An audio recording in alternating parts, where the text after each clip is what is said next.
दिवाळीचं फराळाचं खाऊन वजन वाढलं होतं तर म्हटलं आता डायटिंग करावं.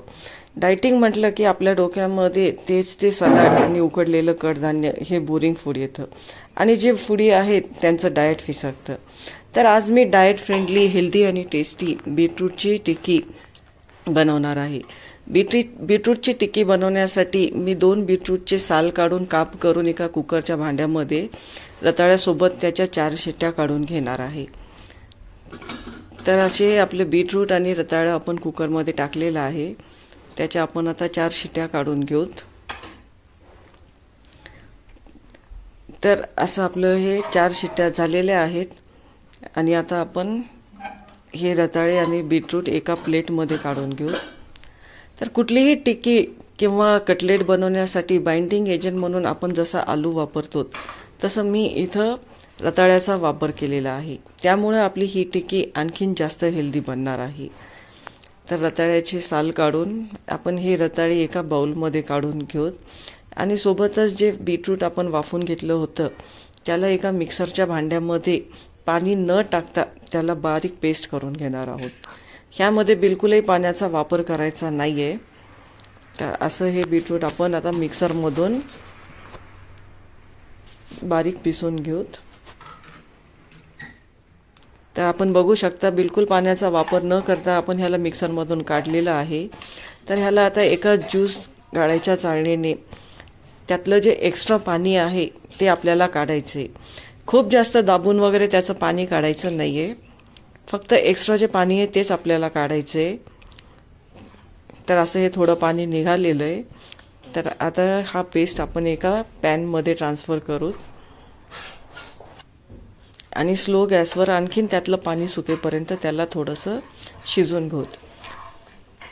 हा पेस्ट शिजत आहे तोपर्यंत आपण खडे मसाले जसं की धने, जिरे आणि सोप हे 1-1 चमच्याच्या मापाने मी घेतलेलं आहे. त्याला मिक्सरच्या भांड्यामधून थोडंसं जाडसर असं वाटून घेऊत.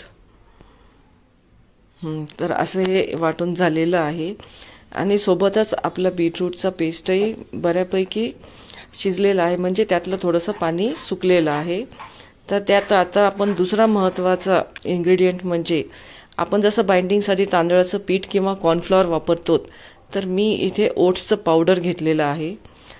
तर बीटरूटच्या पेस्टमध्ये ओट्स आणि रताळे आपण टाकून त्याला मॅश करून घेऊत आणि सोबतच आपण जे मसाले वाटून घेतले होते ते मसाले सुद्धा त्यात टाकून घेऊत. मी 1 चमच्याच्या मापानंच ते मध्ये टाकलेलं आहे, आपण ते जास्त नाही टाकणार आहोत. आणि सोबतच दुसरे मसाले जसे की लाल मिरची, हळद, मीठ आणि ओवा मी ह्यात टाकलेला आहे आणि सोबतच गरम मसाला पण आहे. तर अर्ध्या चमच्याच्या मापाने टाकलेलं आहे. हे चांगलं मिक्स करून घेऊत. तर आपलं हे बॅटर चांगलं मिक्स झालेलं आहे. त्याला एका बाउलमध्ये ट्रान्सफर करून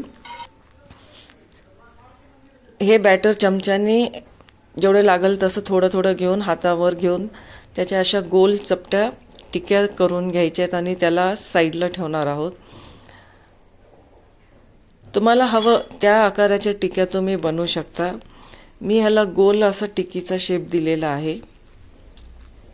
तर अशाच आपल्याला सगळ्या टिक्या बनवून घ्यायच्या आहेत. तर ह्या आपल्या टिक्या झालेल्या आहेत.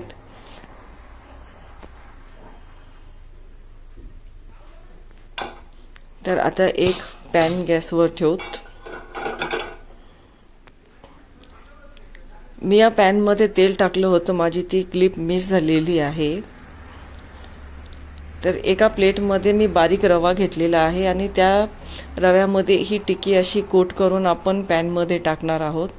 असंच एक एक करून सगळ्या टिक्क्या आपण रव्यामध्ये कोट करून पॅनमध्ये टाकणार आहोत.